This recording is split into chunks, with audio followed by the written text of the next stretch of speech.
Hello, everybody, and welcome to Speakeasy Extras. My name's Daniel Midgley. As you might know, on Thursdays, I do a radio show on ABC Radio Perth called the Speakeasy. We talk about language. We have people who text in questions, and I try to answer them. And sometimes we just don't get time to answer them all. So instead of just letting them go unheeded, I've decided to answer them in this short format here as often as I can. Let's get started. We had an earlier show about apostrophes. So here's a question from someone.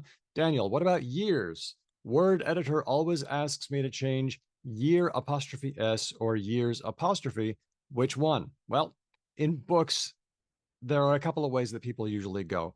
Number one, you could use an apostrophe in the normal way. Now, remember, when you've got one item like one dog's breakfast, then it's apostrophe S. But when it's multiple dogs breakfast, then it's DOGS apostrophe. Or you could even say dogs is, I don't know. So if it's 1 year's time, then make it 1 year's, that's apostrophe S time. Whereas if it's 2 or more years time, S apostrophe. The other way you could do it is just leave the apostrophe out. Usually apostrophe S is for possession, and that's fine. It's much less clear to me what you do when it's more like pertaining. For example, John's house. John has the house. Possession. But with the compound like Mother's Day, it's far less clear to me that this involves possession at all. It seems more that mothers pertain to the day. Also, we know that when you have a multi-word expression like Coen Brothers, and it's a production of the Coen Brothers, we typically don't use an apostrophe. Coen Brothers production, because it pertains to them. Possession isn't really part of the deal. So you could just leave it out. In the Google Ngram corpus, a lot of people just go ahead and leave it out when it pertains. So 1 year's time, 2 years' time, that works. But it's also okay to just write 2 years' time. A lot of people do this in books. We also have a comment from a listener. Not using the apostrophe is pure laziness. They are very necessary, and it's time they made a big comeback. Wow, a big comeback. Let's do it. Great idea. Let's have a great comeback. Put them everywhere. If you're not sure where they go, put one in. Let's go. Don't be lazy. Here's another comment from someone. When we went on holidays, my kid talked about his holla bag and going to a holla house. We love it and still say it.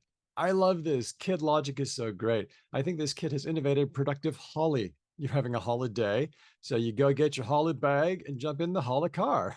It's fantastic. And here's one from, again, an anonymous listener. Tell me who invented the word coronated. I've heard it twice on ABC. Is it Australian? Okay, well, this one, it sounds like you would use the word crowned, right? A king gets crowned, a king gets coronated. I guess they both sound okay. Turns out that this is not Australian, this is British. The first time we see coronate or coronated in English, according to the Oxford English Dictionary, is in 1623 in the English Dictionary by Henry Cockerham, one of the early dictionaries of the English language. It's so old that it was spelled IE. I guess Y hadn't really standardized its role in that word yet. The dictionary by Henry Cockerham says to crown, coronate, coronize. Looks like coronize hasn't been used for a while, but coronate is certainly acceptable. I suppose that if you crown someone, you can do that, but it sounds a lot less formal, or maybe it sounds like you hit them in the head. So coronate is a little bit more formal. It dates from 1623. On the other hand, we have been crowning people for a long time. That one, Oxford has it from 1175. Well, I hope you enjoyed these. I'll do them as often as I can. You can follow Because Language on all the socials. We are Because Lang Pod. Remember, it's normal for people to use language differently, and it's normal for language to change. Thanks for listening.